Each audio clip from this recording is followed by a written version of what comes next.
Áudio-vídeo gravado em 07 de janeiro de 2023, por Cibele Manweiler, para compartilhamento educativo e incentivo de leitura de pesquisa científica. O automóvel, o automobilismo e a modernidade no Brasil, 1891-1908. Dr. Victor Andrade de Mello, professor do Programa de Pós-Graduação em História Comparada do Instituto de Filosofia e Ciências Sociais e da Escola de Educação Física e Desportos da Universidade Federal do Rio de Janeiro, UFRJ, coordenador de esporte. Laboratório de História do Esporte e do Lazer, www.sport.ifx.ufrj.br, bolsista de produtividade em pesquisa, Conselho Nacional de Desenvolvimento Científico e Tecnológico, CNPq. Resumo: o automóvel é um dos símbolos mais importantes do século XX. O automobilismo, em grande medida, é entendido como o exponencial dessa representação simbólica.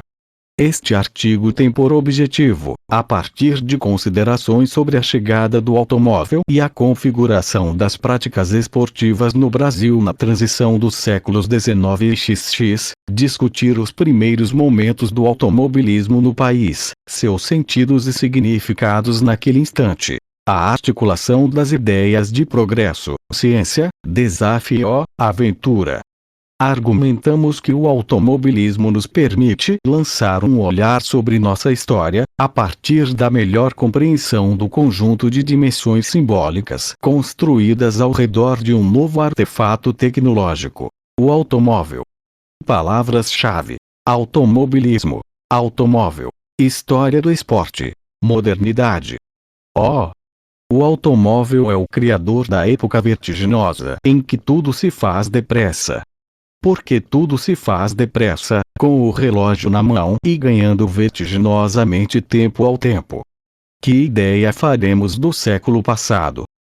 O automóvel fez ter uma apodorada pena do passado. João do Rio, 1911. Apude Gomes, 2005, p. 601. Introdução: este artigo tem por objetivo, a partir de considerações sobre a chegada do automóvel e a configuração das práticas esportivas no Brasil na transição dos séculos XIX e XX, discutir os primeiros momentos do automobilismo no país, seus sentidos e significados naquele instante. A articulação das ideias de progresso, ciência, desafio, aventura.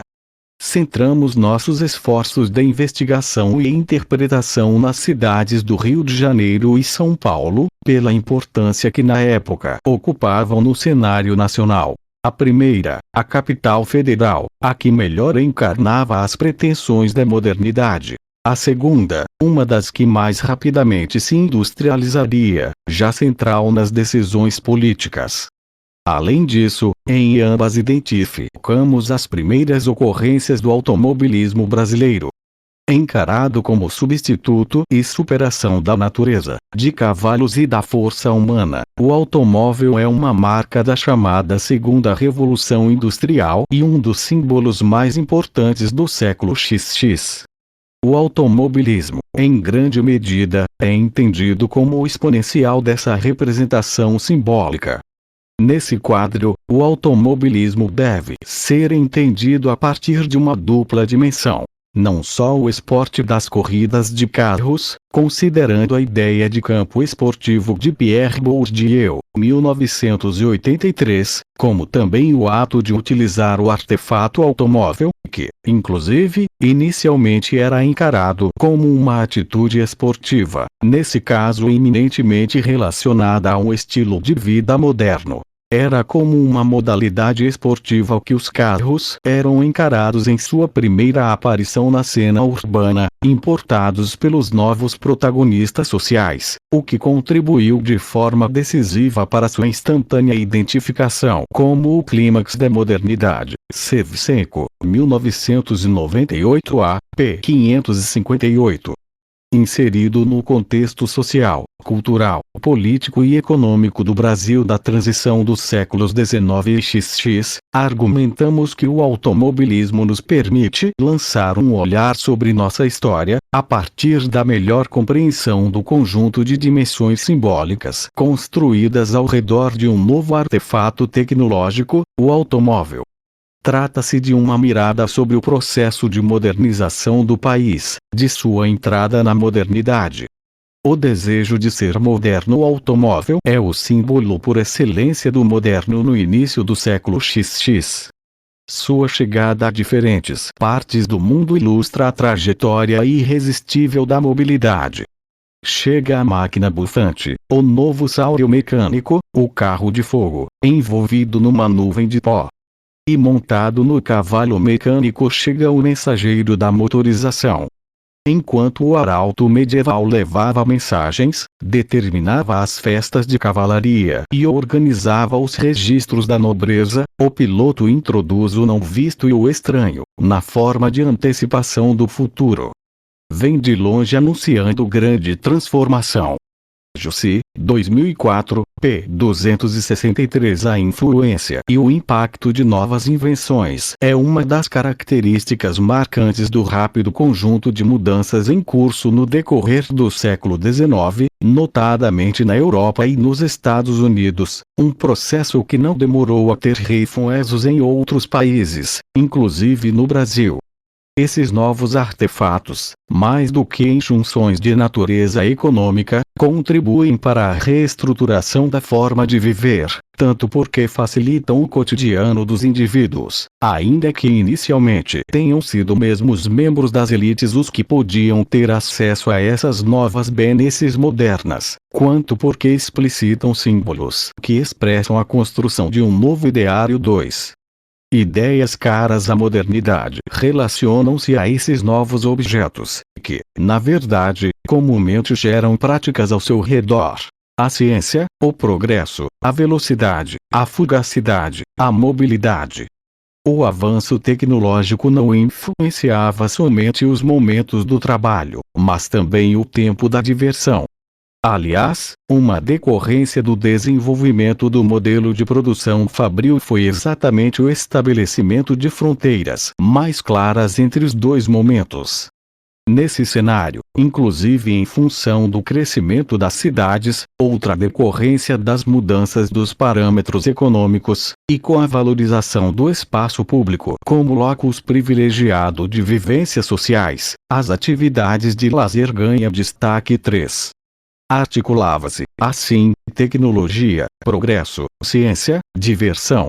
O fonógrafo, o cinema, uma grande novidade, muitas vezes chamada de a invenção do século, as exposições universais, aliando a demonstração de avanços tecnológicos com situações festivas, as exibições musicais e de dança, a melhoria das condições para a manutenção dos cafés abertos e para a realização de funções teatrais noturnas, possíveis graças à milagrosa luz elétrica, a nova configuração dos espetáculos esportivos, com os recordes e resultados sendo aferidos com precisão pelo uso de cronômetros, são alguns dos exemplos de como a tecnologia esteve presente não só na esfera do trabalho, mas também na da diversão, envolvendo todos e tudo em novas e cada vez mais crescentes estratégias comerciais, marcas de uma indústria cultural que dava seus primeiros passos, já configurada a partir da articulação das ideias de consumo e espetáculo. Melo, Schettino, 2008, p. 35. O automobilismo deve ser entendido nesse quadro de ocorrências. Automóveis são úteis para o trabalho, transporte de pessoas ou de cargas, e para a diversão, ampliavam as possibilidades de passeio e geraram um esporte específico. Serviam para potencializar a busca da natureza, algo valorizado nas décadas finais do século XIX em função do rápido crescimento das cidades, e também ajudavam a celebrar, com as competições e seus recordes, a grande excitabilidade urbana. Pertencem aos indivíduos, funcionando mesmo como forma de status e distinção, mas seu uso é público. devem ser exibidos para o exponenciar de seus símbolos perante o teatro social. 4. O processo de transição do antigo regime para o capitalismo industrial, no qual o Estado-nação ocupa espaço de importância, desencadeou a necessidade de conquista de mercado mundiais, promovendo um forte trânsito de trocas culturais, em que o que vinha dos países centrais, líderes do processo, tinha grande influência e impacto nas culturas locais. Como bem define Eric Hobsbawm, 1988. O mundo estava dividido entre uma parte menor, onde o progresso nascera, e outras, muito maior, onde chegava como conquistador estrangeiro, ajudado por minorias de colaboradores locais. P. 35. Nos anos finais do século XIX, esse conjunto de ideias, e no seu bojo os automóveis, começa a chegar ao Brasil, ainda que o processo somente se tornasse mais bem configurado já na década inicial dos anos de 1900. A influência inglesa fazia-se perceber nos primórdios de nossa industrialização, mas do ponto de vista cultural forte também foi o impacto das reformas urbanas parisienses conduzidas pelo Barão Haussmann, prefeito de Paris entre os anos de 1853 e 1870, no âmbito do governo de Napoleão III. 5. Notas da página 4. Para mais informações sobre a importância e o papel dos automóveis, ver os estudos de Featherstone, 2004, de Gartman, 2004, e de Jussi, 2004. 5. Devemos, contudo, considerar cuidadosamente certas especificidades, já que nosso contexto histórico era bastante distinto. O segundo momento da industrialização mundial foi para nós, na verdade, os primórdios desse modelo de produção, ainda que existam algumas esporádicas e importantes iniciativas anteriores.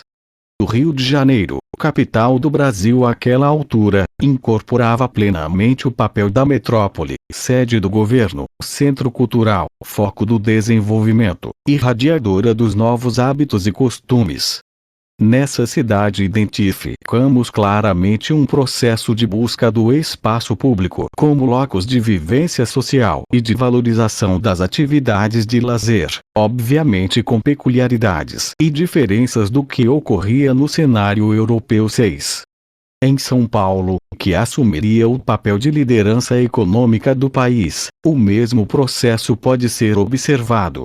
Ainda que o processo de industrialização fosse mesmo mais intenso do que na capital e que, em grande medida, na década final do século XIX, o protagonismo político estivesse para lá se deslocando, a cidade ainda teria que passar por mudanças maiores do que as do Rio de Janeiro, inclusive do ponto de vista cultural. Não eram poucas as tensões entre a elite ligada à agricultura cafeeira, os novos industriais e uma população composta por indivíduos de muitas localidades distintas, já que a cidade recebera um grande afluxo de migrantes e imigrantes. 7. Como afirma Arago, 2004. É possível sugerir que a experiência histórica da vida urbana paulistana difere em grande parte da dos outros estados do país, em princípio, devido ao fenômeno do desenraizamento produzido pela imigração e pela mistura das várias culturas que aqui se encontram favorecendo o cosmopolitismo. P. 420. Nessas cidades cresce o desejo de ser moderno, de ajustar e inserir o país na grande onda mundial do final do século XIX. Industrialização, reformas urbanas, preocupações com a higiene e com a saúde, estabelecimento de novos hábitos, controle e perseguição de costumes ultrapassados, importação de produtos. Essas são propostas que se encontram nos discursos e nas práticas de alguns daqueles que detêm o poder de designar os rumos da sociedade brasileira. Uma clara expressão são as ações dos prefeitos Antônio da Silva Prado e Francisco Pereira Passos, ambos de famílias tradicionais, ligadas à economia cafeeira, que se deixaram encantar pelas novas promessas da modernidade. Suas gestões são marcadas por projetos semelhantes, não sendo poucas as comparações que foram estabelecidas pela imprensa do momento. No que nos interessa mais diretamente, uma das marcas foi a abertura de novas vias de acesso, ruas, avenidas e estradas, entre muitas outras intervenções no espaço urbano. 8. Nesse cenário, valoriza-se o automóvel. É também no fim de século que podemos observar nessas cidades a melhor estruturação de um mercado de diversões, que incluía espetáculos musicais e teatrais, os primeiros momentos de nosso cinema e o crescimento da organização, presença e diversificação das práticas esportivas, onde se destaca o remo. Ele é fundamentalmente um esporte conduzido pelas camadas médias e novo extrato das elites em formação, profissionais liberais, gente do comércio e primeiros industriais. Sua identidade se constrói em oposição ao turf, já estruturado anteriormente, desde o início da segunda metade do século XIX, muito relacionado à aristocracia de origem rural. É o esporte que vai se adequar mais plenamente às novas características urbanas em delineamento, estando eivado de uma forte preocupação moral que marcava os novos tempos. Melo, 2008, p. 65. Nesse momento vemos a estruturação de outros esportes: o atletismo, a natação, o futebol, o ciclismo. Algumas modalidades, embora aí comecem a se organizar, não chegarão a se desenvolver com força no país. O rugby e o cricket são exemplos. Antigas práticas, mesmo que perseguidas, continuarão a dividir espaço na preferência popular. Jogos de pelotas, brigas de galo, touradas.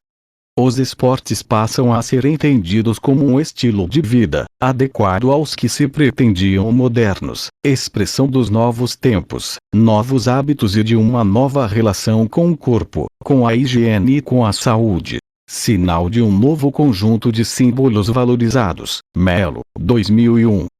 Os primórdios do automobilismo no Brasil são parte desse contexto histórico, dialogando com os aspectos sociais, econômicos, políticos e culturais, entre os quais se encontrava o delineamento do campo esportivo. O automóvel chega ao Brasil 9. Subitamente, é a era do automóvel. O monstro transformador rompeu, bufando, por entre os escombros da cidade velha, e como nas mágicas e na natureza, aspérrima educadora, tudo transformou com aparências novas e novas aspirações. Quando os meus olhos se abriram para as agruras e também para os prazeres da vida, a cidade, toda estreita e toda mau piso, eriçava o pedregulho contra o animal de lenda, que acabava de ser inventado em França. João do Rio, 1911. Apude Gomes, 2005, p. 57. Notas de página. XX. Foi prefeito de São Paulo, 1899-1911, e marcou sua gestão pelas intensas reformas urbanas, pelas tentativas de modernização da cidade, pelo estímulo à industrialização e pelo incentivo à imigração. Francisco Pereira Passos foi prefeito plenipotenciário do Rio de Janeiro na gestão Rodrigues Alves, 1902-1906. Junto com Paulo de Frontin, Lauro Muller, Francisco Bicalho e Oswaldo Cruz foi um dos responsáveis pelas grandes mudanças urbanísticas, iniciativas de saneamento na cidade. 9. Na construção dos próximos itens, foram utilizados os estudos de Gonçalves, 1966, 1988, Stiel, 1984, Taluk, 1996, Scali, 2004. Fim das notas de página. É largamente aceito que o primeiro automóvel tenha chegado ao Brasil pelas mãos de Alberto Santos Dumont, um dos precursores da aviação, desde muito jovem interessado pelas fascinantes máquinas modernas, o que levou seu pai a enviá-lo à Europa, para que aprendesse mais sobre essas novidades do novo mundo.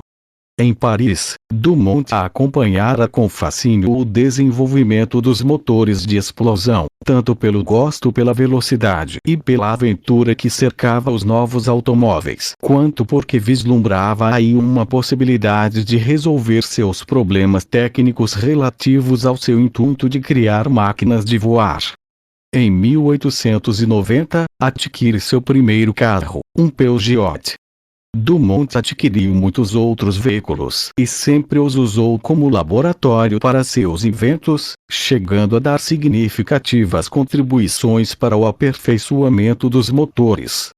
Acompanhou de perto a criação e foi membro ativo do Automóvel Clube da França. Como piloto e organizador de provas, envolveu-se ativamente com corridas de automóveis, normalmente nos época comuns circuitos entre cidades, Paris-Nice, Paris-Amsterdã, Paris-Rouen, Nice-La Tourbillon, entre outros. Chegou certa feita a afirmar: é bem certo que se não houvesse me dedicado à aerostação, ter-me-ia feito entusiasta das corridas de automóveis, passando continuamente de um tipo para outro, procurando constantemente uma velocidade superior, avançando com os progressos da indústria, como fazem tantos do novo espírito esportivo parisiense 10. Em 1891, Dumont desembarca no Porto de Santos com seu Peugeot, com motor de 2 cilindros da marca Daimler. Logo transferido para a cidade de São Paulo, pode-se imaginar a surpresa da população ao ver aquela máquina barulhenta deslocando-se pelas ruas sem a necessidade de cavalos para a tração 11. Logo a novidade atraiu a atenção de alguns membros das elites. Devemos ter em conta que, como demonstra Weber, 1988, automóveis, bicicletas, balões e aviões estavam imersos em um mesmo contexto histórico, compartilhando símbolos caros à modernidade: o amor ao perigo e à novidade, a velocidade e a aventura. P. 251. Não surpreende, assim, que, no Brasil, alguns personagens também se envolvessem simultaneamente com essas máquinas. Além de Dumont, podemos citar ainda Silvio Penteado e Edu Chaves, ambos inclusive amigos do pai da aviação. Notas de página 10. Citação retirada de Santos Dumont por ele mesmo, disponível em http://www.fisica.org.br/fne/vol7no2v13a02 PDF. Acesso em 2 Mar. 2008. 11. Na verdade, quem mais usou esse carro foi seu irmão, Henrique Santos Dumont. Fim das notas de página. Silvio, em 1905, surpreenderá São Paulo ao percorrer seus céus com um balão dirigível. Foi proprietário de um dos primeiros automóveis da cidade e corredor em provas automobilísticas. A família Penteado é mesmo emblemática das mudanças na capital paulista. O patriarca, Antônio, embora ligado ao setor cafeeiro, era incentivador da industrialização, a começar por suas fazendas. O irmão, Armando, era colecionador de obras de arte, com predileção pelas inovações artísticas. Olívia Guedes, casada com Inácio Penteado, foi uma das a pioneiramente abrir os salões para artistas da vanguarda paulistana, como Tarsila do Amaral e Oswald de Andrade, e uma das primeiras militantes feministas do Brasil. Edu Chaves, filho de Anésia Prado, irmã de Antônio Prado, era membro de uma tradicional família de cafeicultores e foi também proprietário de um dos primeiros automóveis do país. Passou para a história por suas conquistas na aviação. Foi o primeiro, junto com Roland Garros, a voar o trecho São Paulo-Rio de Janeiro e o pioneiro do mundo a realizar voos noturnos. No Rio de Janeiro, o primeiro automóvel desembarcou alguns anos depois. Em 1895, José do Patrocínio, líder abolicionista e importante personagem da política nacional, também importou seu da Europa, um Serpulete, causando na população sensações semelhantes às observadas em São Paulo. Gente de guarda-chuva debaixo do braço, parava estarrecida como se tivesse visto um bicho de Marte ou um aparelho de morte imediata. João do Rio, 1911. Apude Gomes, 2005, p. 57. Patrocínio também passou para a história do automobilismo pelo acidente em que esteve envolvido com Olavo Bilac, poeta ligado à defesa da modernização do país. No ano de 1897, com Bilac na direção, perderam o controle do veículo, que se chocou contra uma árvore, sem maiores danos para a saúde de ambos. 12. No mesmo ano, ocorrerá outro acidente na cidade, com o carro de Álvaro Fernandes da Costa Braga, utilizado para transporte de mercadorias de sua empresa Moinho de Ouro. Burros que tracionavam um bonde, assustados, atacam o veículo. Já nos primeiros anos do século XX tem grande impacto na imprensa um atropelamento ocorrido no bairro da Tijuca. Notas de página. 12. Curiosamente, no fim de sua vida, Bonifácio também se dedicou ao sonho de voar, empenhando-se, sem sucesso, na construção de um dirigível. Fim das notas de página. A grande repercussão dos acidentes tem relação com os personagens envolvidos, importantes figuras da política e da cultura nacional naquela transição de séculos, nomes emblemáticos das mudanças em curso, mas também com as preocupações que cercaram a chegada dos primeiros automóveis, notadamente com a segurança dos transeuntes, inclusive porque as ruas não tinham qualquer forma de preparação para o tráfego. O mesmo pode ser observado na França e nos Estados Unidos, como demonstra o estudo de Singer, 2001. Jussi, 2004, vai direto ao ponto. O acidente é a praga da modernidade cinética. Pode ser mencionada, mas é indesejado, mal recebido e o drama o acompanha como uma sombra. Tudo é projetado para estimular a fluidez do sistema, para garantir a circulação permanente. Mas vale aqui considerar os efeitos perversos, pois os projetos têm consequências inesperadas.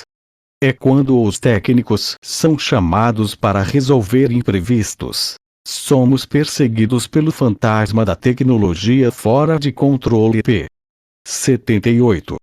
O fato é que a sensação de velocidade, inicialmente expressa pelo desempenho dos bondes elétricos, exige o ajuste do mecanismo sensório, maior atenção e alerta. O automóvel invadia as ruas onde antes pedestres passavam sem grande preocupação, a passos lentos. A cidade deveria ser ordenada e ele seria o novo rei, causando susto com seu barulho, sua imagem de poder. Na mesma medida, os carros fascinavam. No Rio de Janeiro, em 1900, foi, por exemplo, marcante a chegada do veloz Decalville de Fernando Guerra Duval, um automóvel com motor de explosão, que tinha de ser abastecido com benzina em razão da falta de gasolina. Sobre essa relação dúbia da população com o automóvel, bem capta Saliba, 1998, p. 333. No caso brasileiro, fosse porque sua utilização só teria uma generalização muito tardia, apenas no começo da década de 1930, a representação desse moderno meio de transporte assume uma particularidade, ora metafórica, ora de rejeição moralista, mas sempre paródica. O perfil dos primeiros proprietários brasileiros de automóveis era semelhante. Membros das elites, que gozavam de algum sucesso financeiro no momento e que, mesmo quando originários de famílias tradicionais, possuíam, em maior ou menor grau, relação com o projeto de modernização do país. O uso do veículo estava relacionado inicialmente mais à busca de elementos de status e distinção, uma forma de vinculação ao civilizado mundo moderno, do que a interesses econômicos. Logo, todavia, ambos os sentidos dividiriam o espaço. Indústrias e comércios adquiriram carros para facilitar o escoamento de seus produtos. 13. Notas de página. 13. Além da já citada Moinho de Ouro, vale destacar a fábrica de chocolates Fauci, que em 1904 já tinha uma frota de veículos. Fim da nota de página. Assim, não surpreende que, em São Paulo, alguns dos primeiros carros tenham sido de propriedade do Conde Álvares Penteado e de Francisco Matarazzo. No Rio de Janeiro, em 1905 o Barão do Rio Branco importará o seu Protos, com o qual desfilava pela recém-inaugurada Avenida Central. Scali, 2004, estima que entre 1891 e 1907 tenham sido importados cerca de 600 carros. Entre 1908 e 1913, mais 9.915 unidades foram trazidas do exterior. Com isso, se gestou um mercado. Surgem importadoras 14, fábricas de peças, mecânicos e chauffeurs, os responsáveis pela condução dos veículos daqueles que não sabiam ou não desejavam dirigir. Caso de Felisberto Caldeira, motorista dos presidentes Campos Salles e Rodrigues Alves. Primeiros desafios, primeiros aventuras. Crer que la naturaleza se encontra donde existe el desordem, la incomodidade, lo caótico, lo natural, como dizem las almas agrestes, e sobretudo donde falta la mano del hombre, es um error lamentável. Los futuristas detestamos lo campestre, la paz del bosque, el murmullo del arroyo. Preferimos a el hombre trastornado por la pasión ou la loucura del gênio, las grandes barriadas populares, los ruídos metálicos, el rugido de la muchedumbre.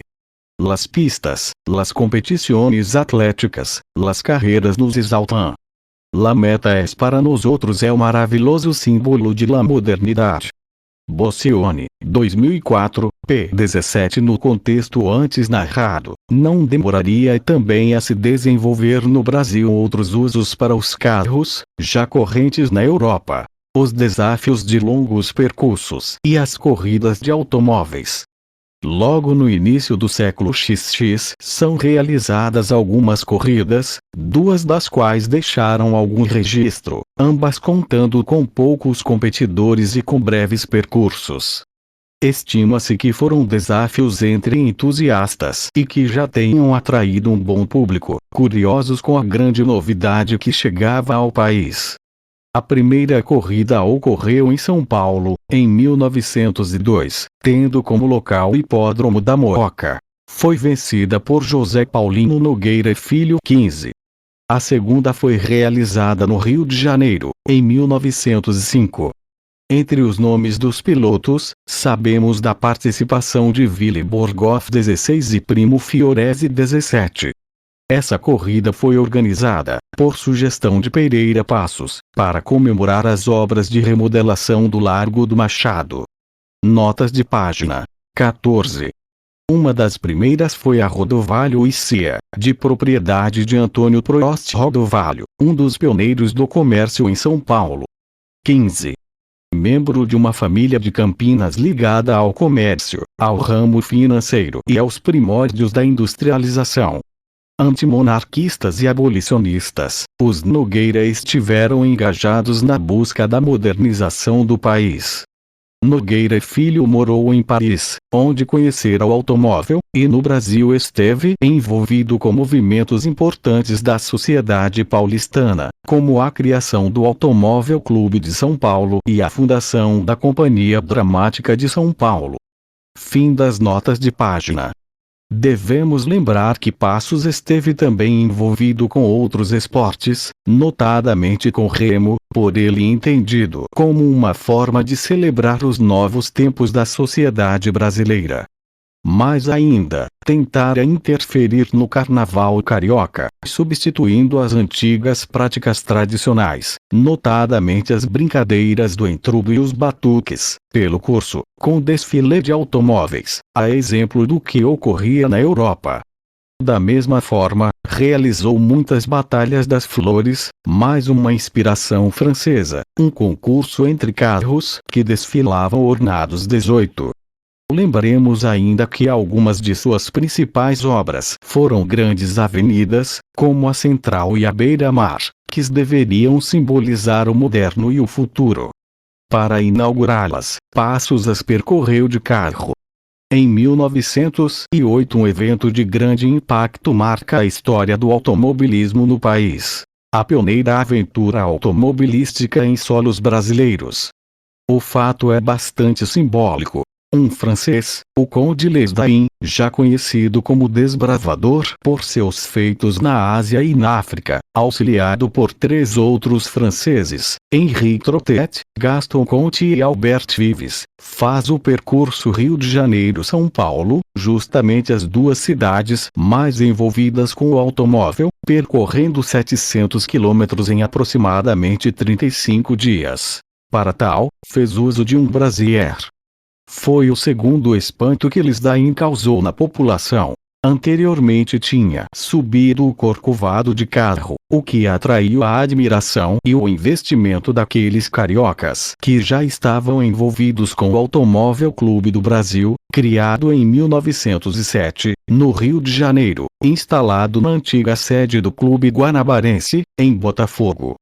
Para entender a inserção do Automóvel Clube do Brasil no quadro político nacional, basta lembrar que seu primeiro presidente foi Arão Reis, um dos mais convictos adeptos do positivismo, dirigente de várias iniciativas marcadamente ligadas à modernidade.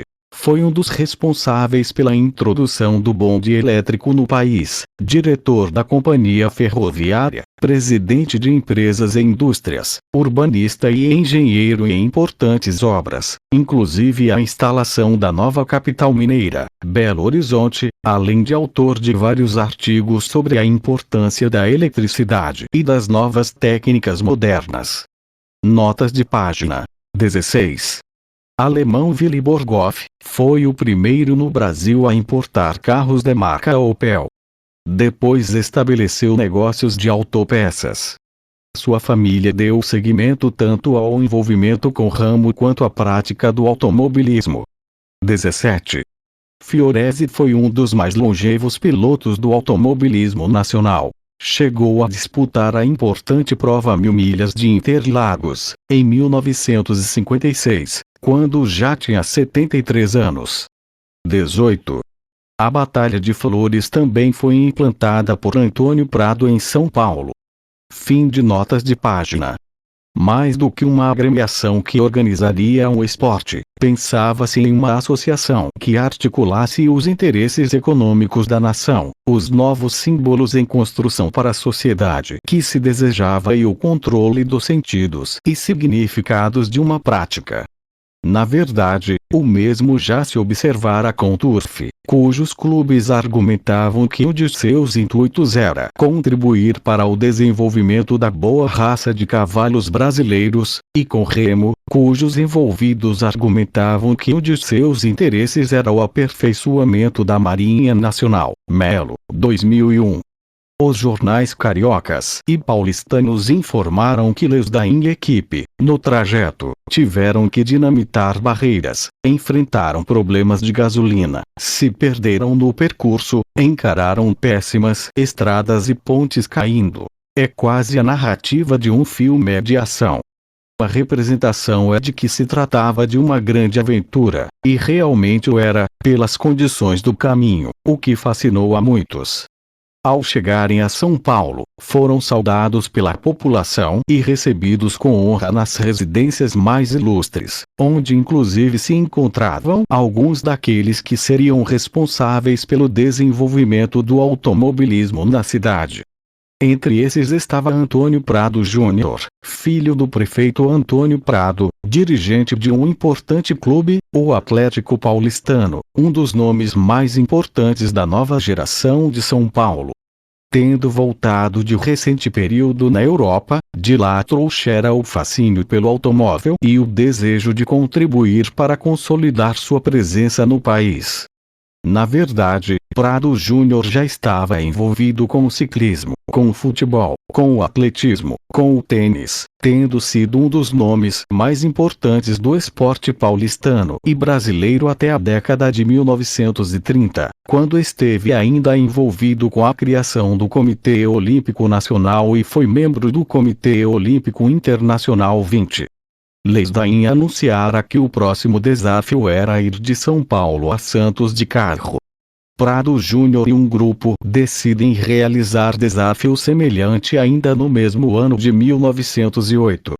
Compunham a equipe Paulo Prado, que não completou o percurso, voltando com Cisair e Etnaldinque Quebrada, Clóvis Glicério, engenheiro e amante do esporte, Mário Cardim, jornalista do jornal Estado de S. Paulo, Bento Canavarro, sertanista, Malé, condutor, e José Carlos, mecânico. Notas de página 19. Para mais informações, ver artigo de Lopes, 2003. 20. Prado Júnior futuramente seria prefeito do Rio de Janeiro e uma das marcas de sua administração foi conceber um plano de remodelação e embelezamento da cidade, no qual ganhou destaque a facilitação do fluxo de automóveis. Para mais informações, ver Estudo de Melo, 2007b. Fim das notas de página. A narrativa da viagem uma vez mais reforça o caráter de aventura e de superação que mobilizou a equipe. O grupo teve que superar péssimas estradas, com barreiras, atoleiros, pedras e árvores caídas, más condições de clima, um dos carros quebrados, inexperiência na condução. Assim, depois de aproximadamente 37 horas de viagem, somente com um veículo, um motobloco, a equipe chegou a seu destino. O feito foi denominado de Caravana de Bandeirantes sobre rodas de borrachas e saudado efusivamente na cidade. 3 foram os desdobramentos dessas aventuras. Um deles foi a reprodução de experiências semelhantes em outras cidades. Por exemplo, Gastão de Almeida 21, Brás da Nova Friburgo e o mecânico Jean Chocolate, no mesmo ano de 1908, fazem o percurso Rio de Janeiro e Petrópolis em 3 dias, sendo da mesma forma saudados ao chegarem à cidade da Serra 22.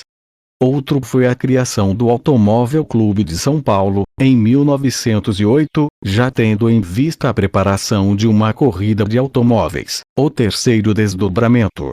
A agremiação declarava que tinha por objetivo, para além de promover competições, lutar pela construção e conservação de estradas adequadas.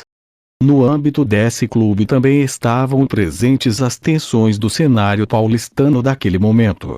Aliás, nem mesmo entre as elites dominantes, os quatrocentões do café e os industriais italianos, como Matarazzo, Crespi e Gamba, as portas estiveram totalmente abertas. Até 1918, certos imigrantes ricos não tinham acesso aos clubes sociais de maior prestígio, como o Jockey, o Automóvel Clube e o Clube São Paulo. Os fazendeiros do café aceitavam apenas parcialmente as alianças, inclusive as matrimoniais, que estabeleciam com as famílias dos empresários imigrantes, mesmo daqueles que ganhavam maior espaço na concorrência econômica. Rago, 2004, p. 399. A cerimônia de fundação bem expressa o perfil da iniciativa.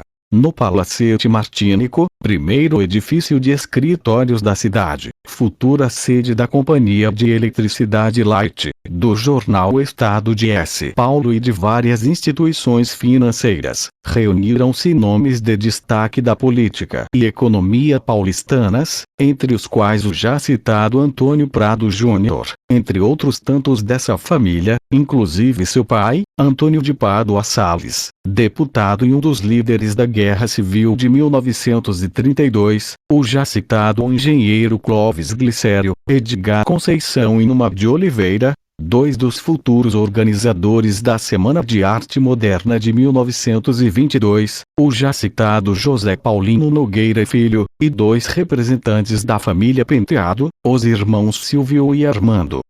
Notas de página 21. Almeida é um dos pilotos mais importantes dos primeiros momentos do automobilismo brasileiro, participante e vencedor de muitas das corridas pioneiras. 22.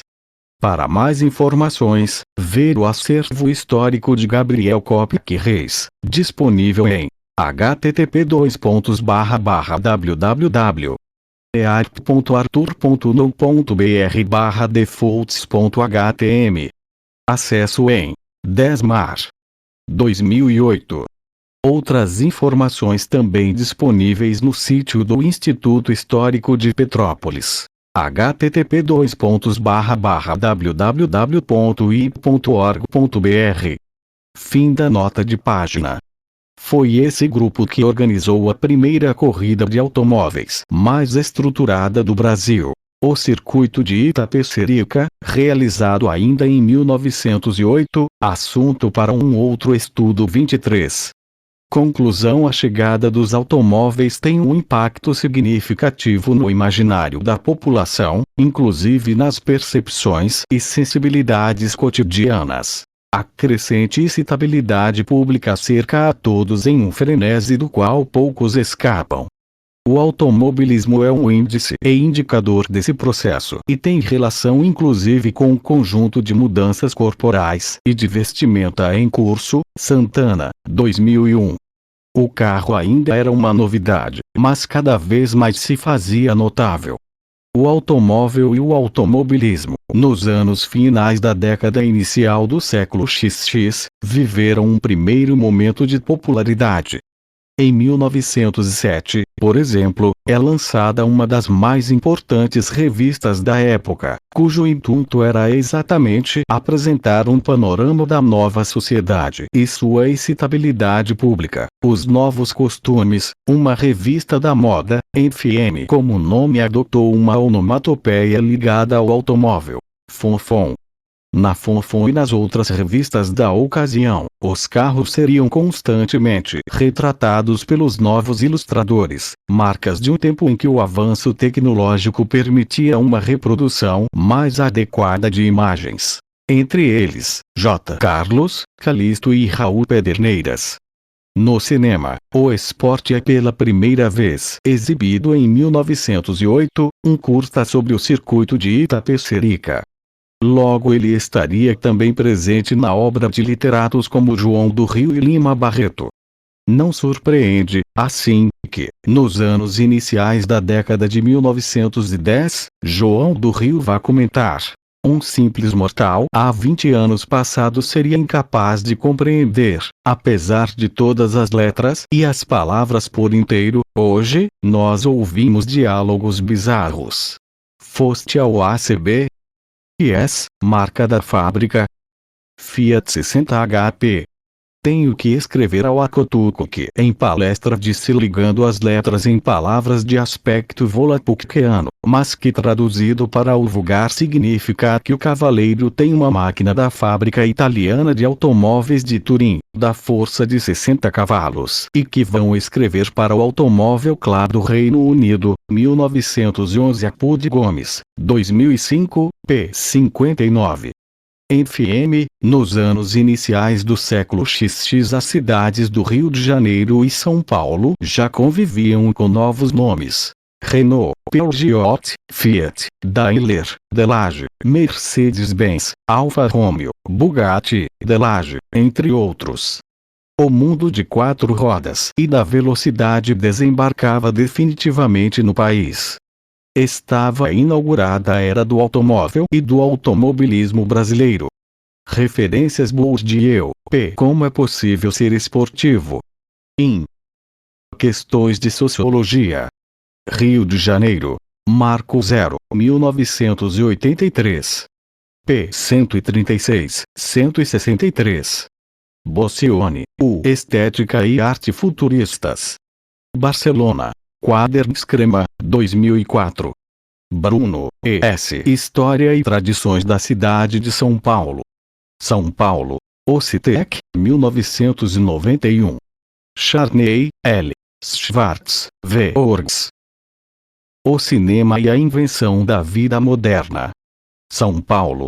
Kozak Knife, 2001. Corbin, A.Org. História dos Tempos Livres. Lisboa. Teorema, 2001. Featherstone, M. Automobilities. An Introduction.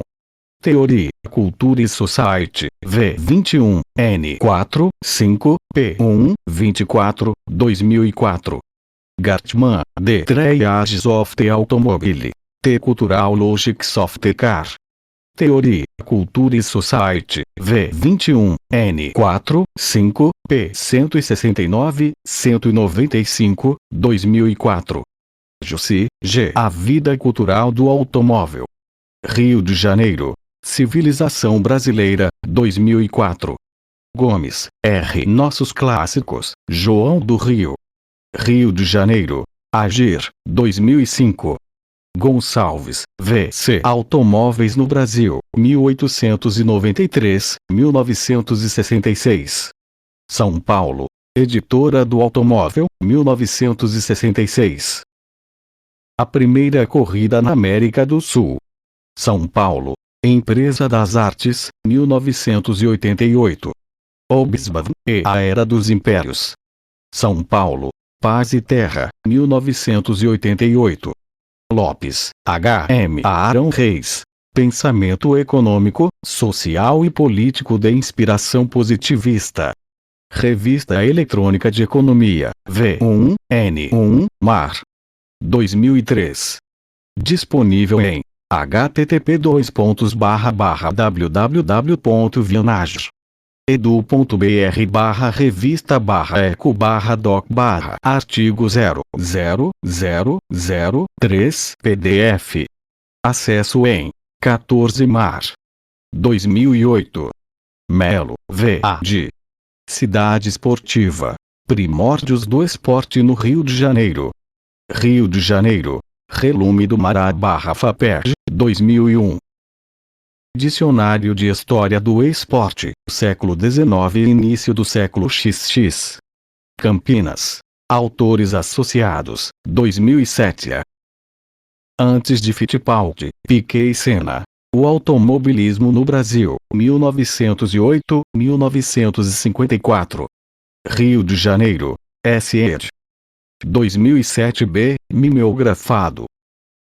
Esporte, propaganda e publicidade no Rio de Janeiro da transição dos séculos XIX e XX. Revista Brasileira de Ciências do Esporte, Campinas. BC/Autores Associados, V29, N3, P25, 40, maio 2008. Schettino, a bicicleta, o ciclismo e as mulheres na transição dos séculos XIX e XX.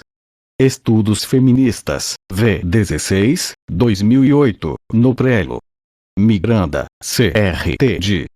Na Trilha da Macunaíma. Ensaio para uma política pública de lazer.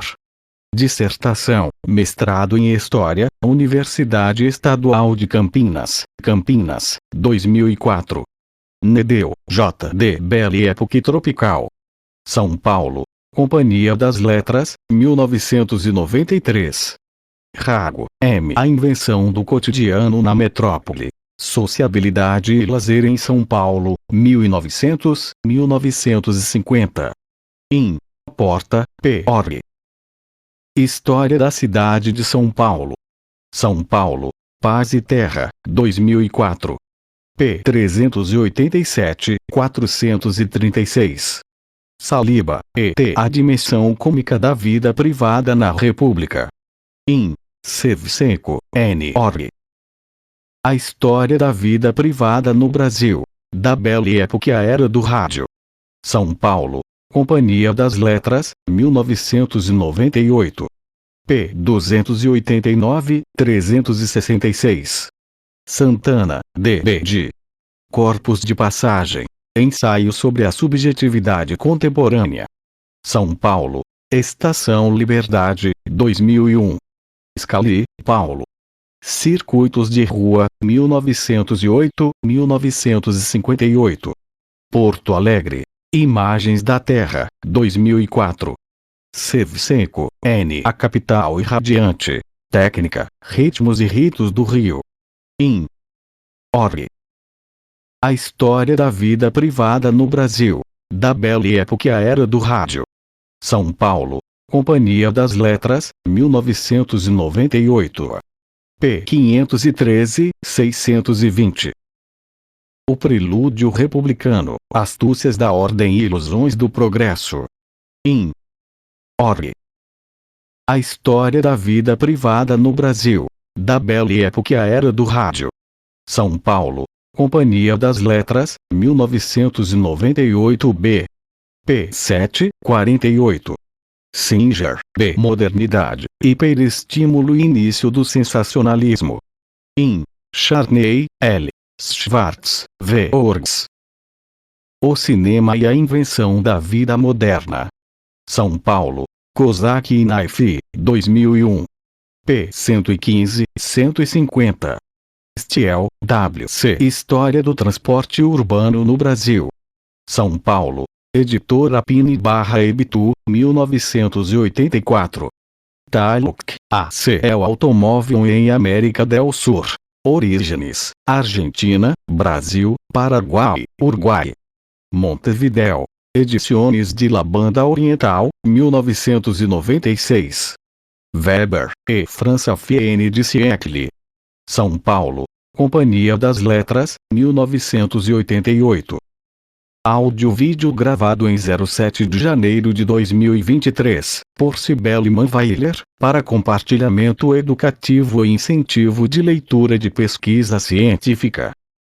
O direito de compartilhar para o deficiente visual, sem fins lucrativos, de acordo com a Lei N. 9.610, de 19 de fevereiro de 1998. Capítulo 4 das limitações aos direitos autorais art. 46. Não constitui ofensa aos direitos autorais. I. A reprodução. D. De obras literárias, artísticas ou científicas, para uso exclusivo de deficientes visuais, sempre que a reprodução, sem fins comerciais, seja feita mediante o sistema Braille ou outro procedimento em qualquer suporte para esses destinatários. Lei N. 13.146, de 6 de julho de 2015. Institui a Lei Brasileira de Inclusão da Pessoa com Deficiência, Estatuto da Pessoa com Deficiência. Capítulo 3 da Tecnologia Assistiva art. 74.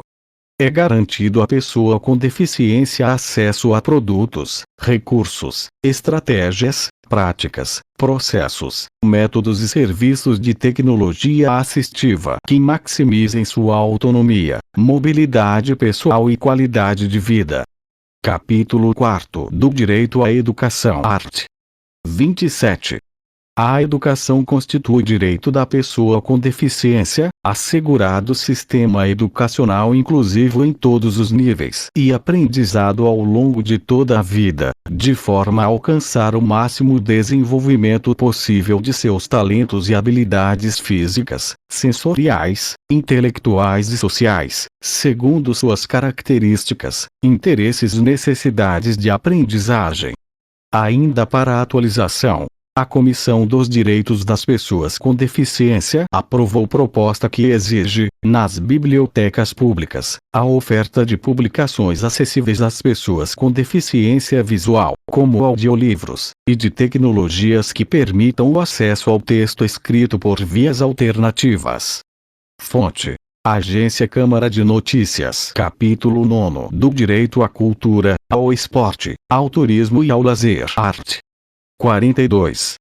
A pessoa com deficiência tem direito à cultura, ao esporte, ao turismo e ao lazer em igualdade de oportunidades com as demais pessoas, sendo-lhe garantido acesso e a bens culturais em formato acessível e a programas de televisão, cinema, teatro e outras atividades culturais e desportivas em formato acessível. E a monumentos e locais de importância cultural e a espaços que ofereçam serviços ou eventos culturais e esportivos. Parágrafo 1º. É vedada a recusa de oferta de obra intelectual em formato acessível à pessoa com deficiência, sob qualquer argumento, inclusive sob a alegação de proteção dos direitos de propriedade intelectual.